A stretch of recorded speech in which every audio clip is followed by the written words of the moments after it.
In today's video, we're going to be looking at a very simple trick that you can use to improve your DSE listening score tomorrow. This trick, well, it isn't really a trick. It's incredibly simple. All we need to do to maximize our score on the listening is to predict the answers. Now, you might be saying, that's crazy. I always predict the answers anyway. But what I want to show you today is how the science of listening shows us how this can improve our exam performance. The obvious way that we might think about listening is that it's kind of like a microphone. Our ears pick up the sound of somebody talking or something happening, and then we understand. But actually, that's not how listening works. That's not how our brain works. Think about it this way.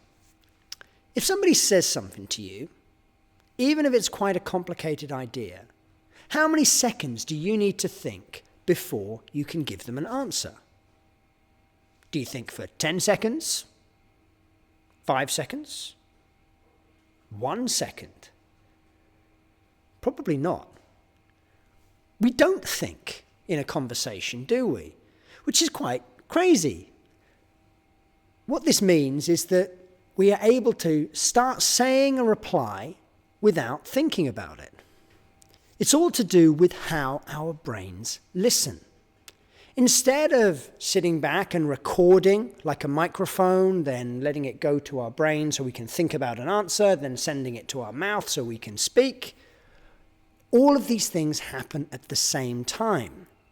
Our brains hear clues from the beginning of what somebody else is saying, and then they make guesses and predictions about what they're going to say next.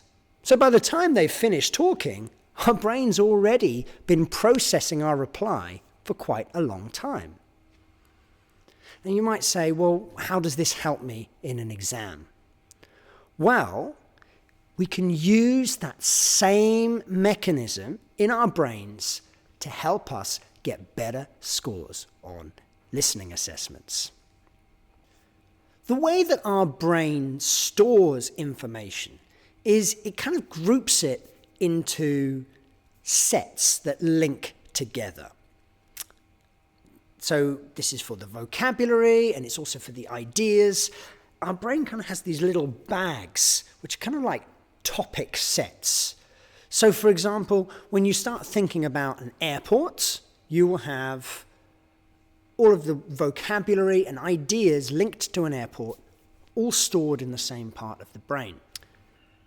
And the thing about these bags is when we think about one of those items, it kind of gets our brain ready to think about all of them. So let's say we have somebody says something about a check-in desk. In our brain, it is already starting to fire or to warm up all of the vocabulary and ideas around airports just when we hear the word check-in desk. So what this means is that we can use this way that our brain works to help us in the exam. We know that if we think about something in the right area, it's going to warm up the rest of our brain. Listening assessments, like the DSE, are often constructed in a way that makes it quite easy for us to maximize the way that this system in our brain can help us improve our score. In most of these exams, like the DSE, we have time to look at the questions before the listening begins. We can use that time to make sure that we have all of those bags of vocabulary and word meanings and ideas that are linked together ready for the right parts of the test. It's kind of like if we need to cook something, we can make sure that the water in the pan is already hot before we put the food in. It's going to be much quicker and much more efficient. So to sum up what the science says very quickly before we look at how we can use it on an exam paper, prediction kind of does three things. First of all, we have those bags of vocabulary, those sets of language that when we think about one of them, it's going to kind of light up or warm up all of the others in that set. That's one thing that we're going to use. Another thing we're going to use is the fact that our brain and our listening skills work on patterns. So things like the grammar in a sentence often will help us to predict what word comes next. Often there are words which are more likely to sit next to another word. And our brains recognize these things even if we don't realize that they do. So the grammar patterns and the sentence patterns are another thing that is going to help us at predicting answers. And the final thing is to think about it like a computer. If we do the priming and the thinking in the early part, before the listening audio begins, it's as if, like on a computer, the way we use RAM. You're using your RAM to do the prediction, which means you don't need to do that later on when you're doing the listening. When you're doing the listening, you can focus on just, listening. So it spreads out your workload across. So there's three ways it's going to help us. Number one is thinking about those sets. Number two is thinking about the patterns. And number three is thinking about spreading the workload. And there's been a lot of research, and scientists have proved that this has a big impact on performance. So let's get into how it can impact our performance. Okay, let's look at a sample. Now this is from a real DSE paper. We're looking at the first part here. And as you can see from these questions, there is quite a lot that we can predict. There are a lot of clues which are going to help us to kind of guess the kind of word that we want to find. Now, the way that this works is actually it doesn't really matter if we guess the right word. So if we look at a gap, like one of these gaps on here, we don't need to be guessing the right answer for it to help us in the exam. The process of trying to guess warms up that group of vocabulary or makes us think about that pattern. And so actually making an exact prediction about what the word that fits into the gap is going to be isn't the most important thing. Just going through the prediction process is the most important thing. So if we look at this one here, it's quite easy actually. Country. We know that we need to be thinking of a country. So all we need to do is run through some kind of some countries in our head, think of some country words, and it's likely to be one of those. Don't focus in and say, oh, it must be the USA or something like this. Because sometimes if we focus too much on one prediction, it kind of narrows our view and it stops us being able to hear other answers. So the best thing is just to try and think widely about what it could be. In this situation, we know it must be a country, but we can do other things too. Perhaps it could be, can we tell if it is an adjective? Is it a word that is describing something else? Is it an adverb? Is it telling how something moves or how something does something? Is it going to be the name of a person? Like here, a name of a country? Or if we look at this one down here, is it going to be a number? We can see that this must be a number because, we have Hong Kong dollars after it. So it must be an amount of money.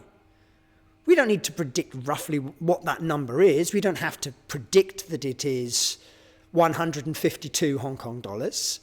We just need to have in our head that we are going to hear some kind of number and grab that and put that down. So this is the very easiest kind of questions we have.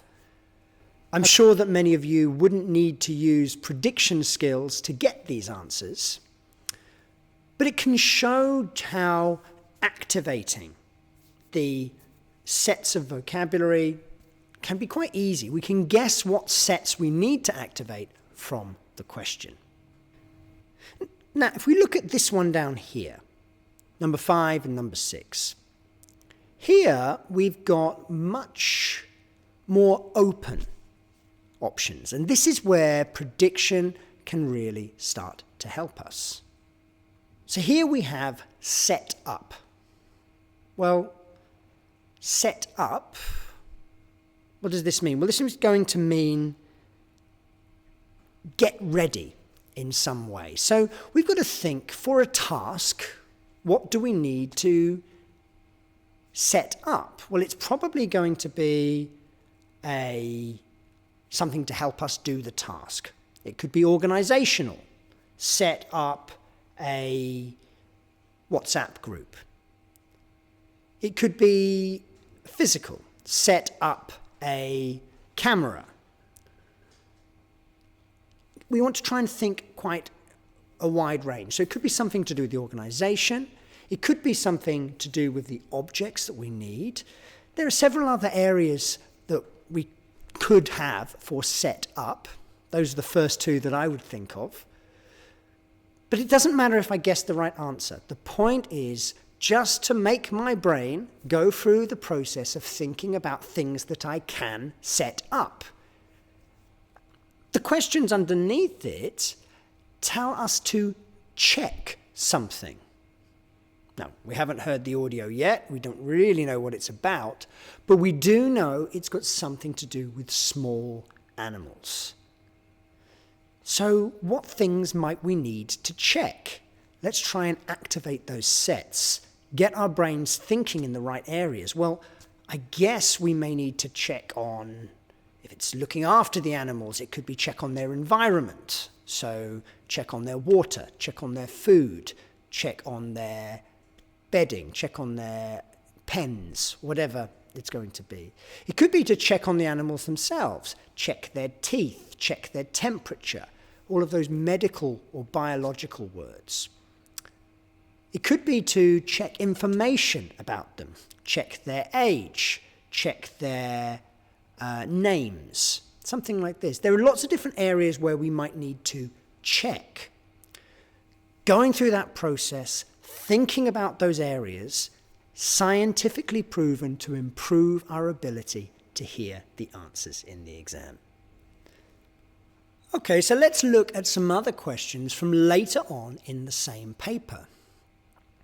Now in this one, we've got a map, haven't we? So we haven't even got words. So what could we activate and what could we predict that's going to help us with this listening task? Well, map-based tasks in listening tests usually involve directions. They involve vocabulary telling us what things are close to. So if we look on here, we can get in our heads things like north, south, east, west, above, below, around, near to. We can pick out some of these landmarks, think what these could be referring to. So you can see on here, we've got some pictures of different animals. So look, there's like a tortoise down here. There's a bee here, a butterfly here. So vocabulary around those kinds of things is going to be useful to get primed. And then we can kind of look at these lines. What could they be? Or maybe they're roads.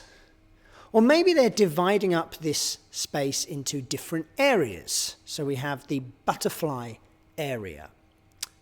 Now here it might be good to think about vocabulary we use around locations. So area, zone, district. All of these things are going to be the kind of vocabulary we need. If we can get our brain thinking and warmed up for that kind of vocabulary, it should help us in the test.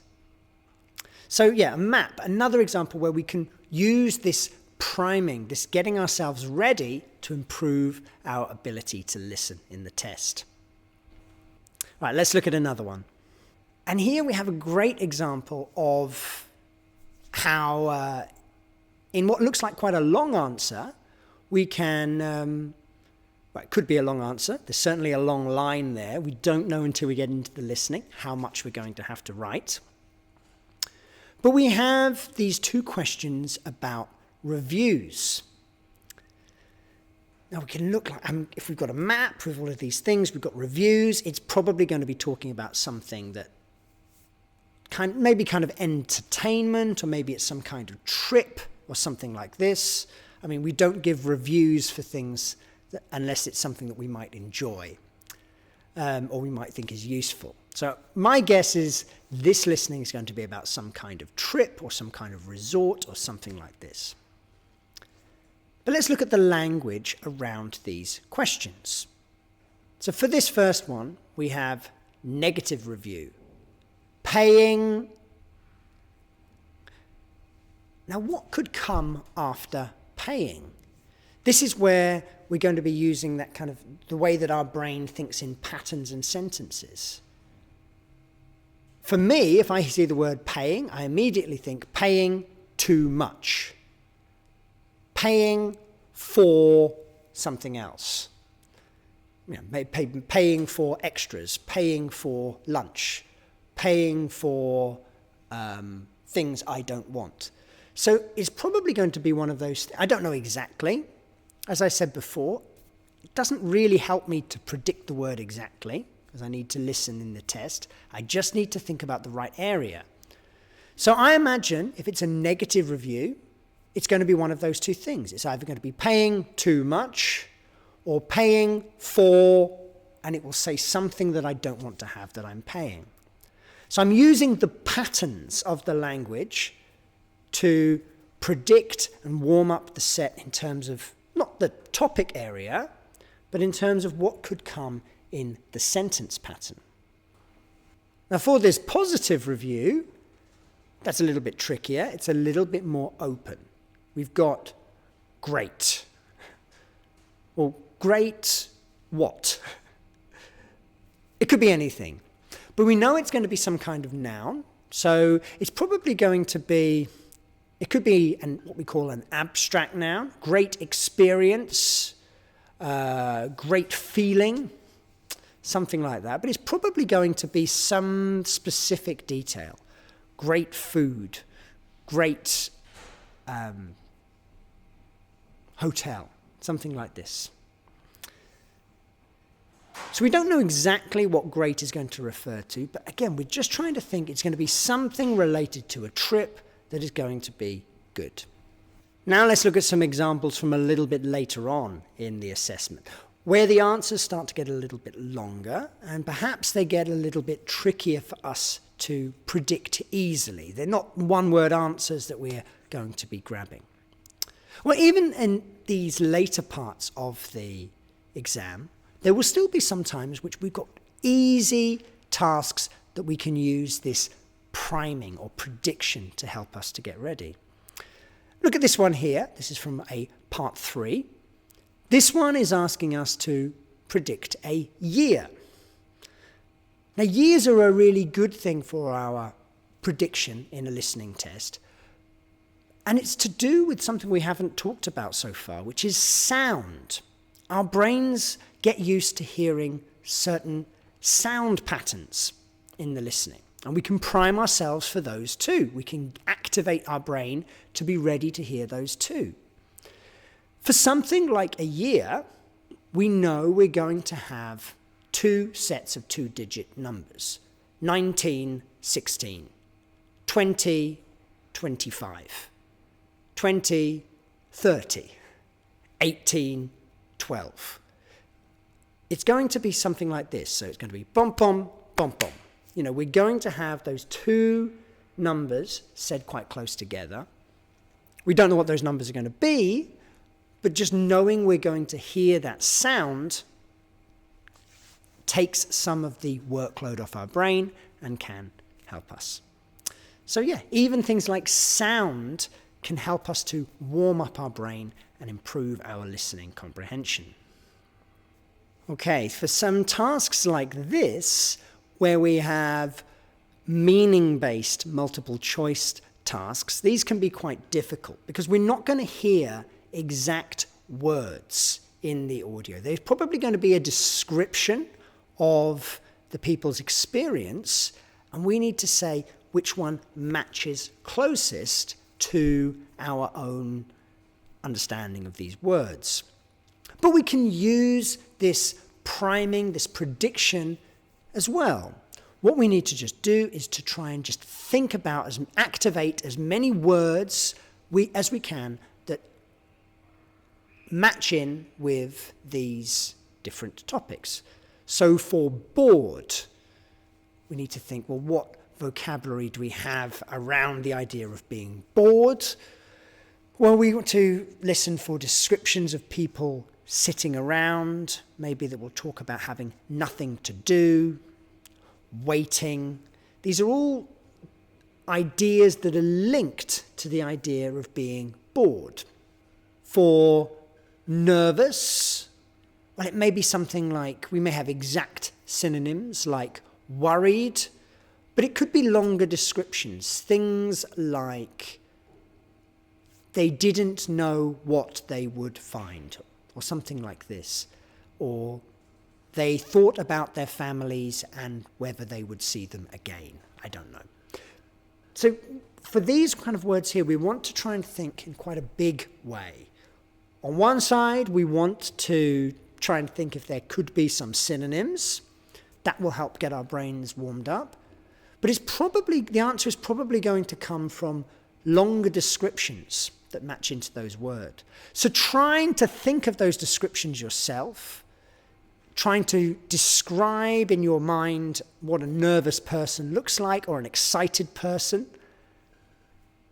this kind of exercise can help us to get our brain warmed up for this kind of question and make it easier for us to hear the answer. Now, you may not even realize that your brain has made it easier for you. It's not like it feels any easier, but the process does work. Moving on, we can see another example here. And this one is coming quite late in the exam. This is towards the end of part 3. But it's another really great chance for us to use these prediction skills.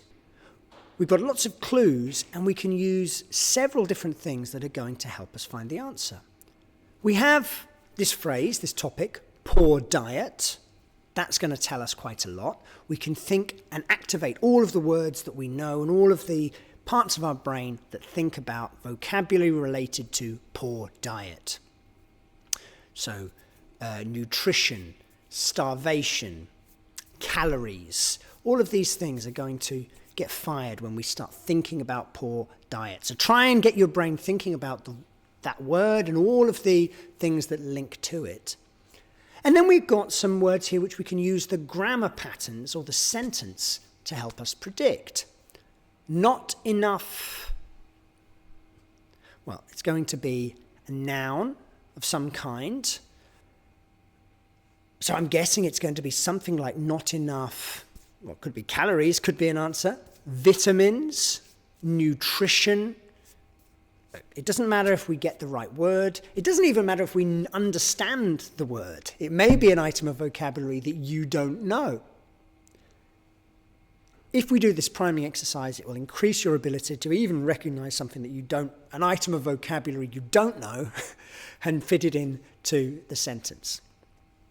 But it should be a good guess. We know roughly what kind of word class it's going to be, and here we can look at the pattern. A few seconds thinking about this answer, activating our brain, and we are going to find it easier to find the right answer. There are thousands of different examples that we could look at, going back over all of the exam papers that have taken place. The important thing for you is just to remember that this is an easy thing to do. It takes you a few seconds. All we're doing is we're using the way that we know our brains work, changing the way that we approach the listening question, and all of the research says it's going to make it much, much easier for us to find the answers. So don't just sit back and treat the listening activity as if you are a microphone picking up the audio and writing down the answers. Function the same way that your brain functions. Make predictions. Think about the word classes. Activate the areas of vocabulary. Think about the patterns. Guess what's going to come. Do most of your thinking work before the listening even begins. And then all you need to do when the listening starts, sit back and get the right answers.